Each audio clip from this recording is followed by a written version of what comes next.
దయచేసి దీన్ని పాటించండి. గ్రహణానికి ముందు ఏ పదార్థాలు వండి ఉన్నా వాటిని ఫ్రిడ్జ్లో పెట్టినా తదుపరి దాన్ని సేవిస్తే అది విషానికి సరిసమానం.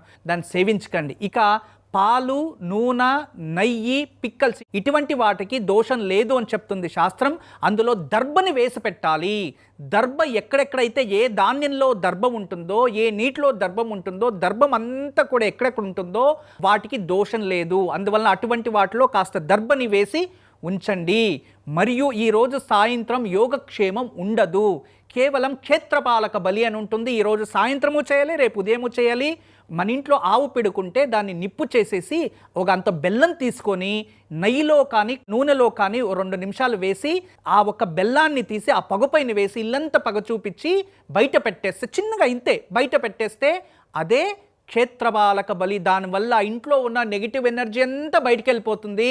రాత్రి గ్రహణ సమయంలో దేవతలకి శక్తి తక్కువ ఉంటుంది.